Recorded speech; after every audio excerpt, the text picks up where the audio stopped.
It starts before you wake up, before the alarm, before the sun peeks through your blinds, before the day begins to call your name. It begins in that quiet, invisible space where purpose either flickers like a weak flame or burns like a relentless fire. Every day, the world will ask you to show up, not just physically, but with conviction, with clarity, with the kind of drive that cannot be bought, faked, or borrowed, the kind that must come from within. But here's the truth. Most people don't get up because they're tired.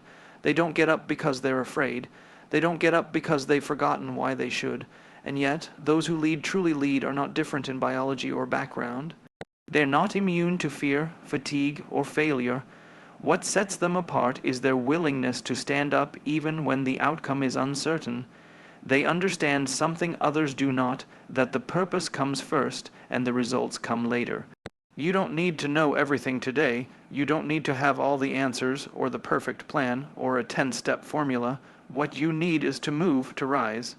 To take a breath and tell yourself, this matters, I matter. What I do next is not just about me, it's about the people who will benefit from my courage. Because purpose doesn't whisper, it calls out in the moments when quitting seems easier. And if you listen closely, it will always give you one more reason to keep going. So get up, not because the world says you have to, but because you have something to give it, something only you can give. The world doesn't need more perfect people, it needs more people who are willing to try, to stumble forward, to act not for applause, but for impact. This is not just another motivational speech. This is a call to arms, to the arms of those who dare to build, to serve, to risk, and to lead. Because nothing changes until someone decides to get up and get it done. The challenge is never just about waking up early or checking tasks off a list. It's about deciding, again and again, to show up when it would be easier not to. When no one is watching, when no one is clapping, when it's cold outside and your bed feels like safety, that's the place where growth happens, in the quiet moments of personal decision, not the loud celebrations of external validation. Leadership, at its core, isn't a title or a job, it's a behavior.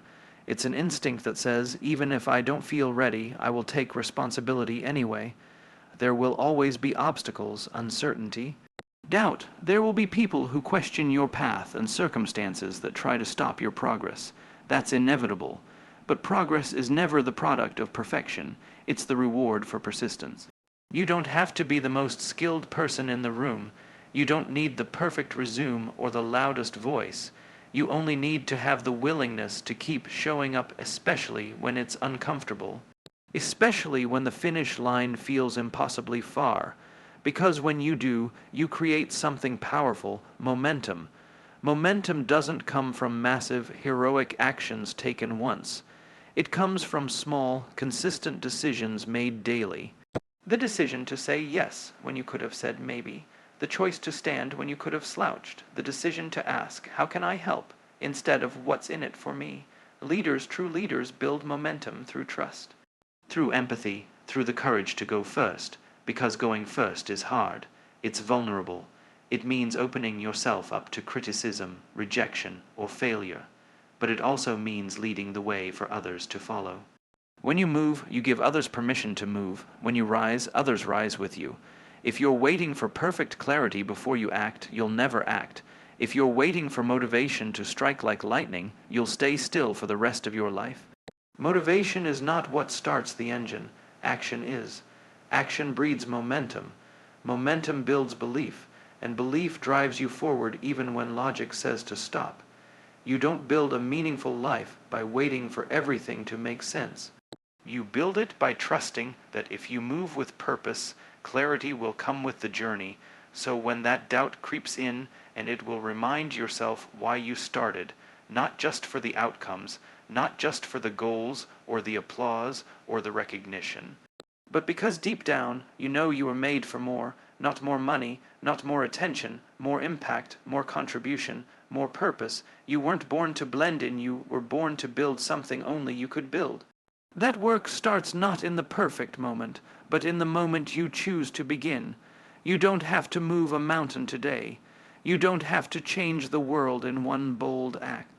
All you have to do is rise with intention, rise with courage, Rise with the quiet understanding that doing the next right thing is enough. That's how great things are built, not with grand gestures, but with relentless consistency. The world doesn't need another person waiting for permission. It needs you awake, alive, and willing to act, so when tomorrow comes and the alarm rings again and the doubt tries to return, remember this: you were never meant to sit on the sidelines of your own life. You are here to build, to lead, to serve, to inspire, and it all begins with one decision. Get up, get clear, get going, get it done.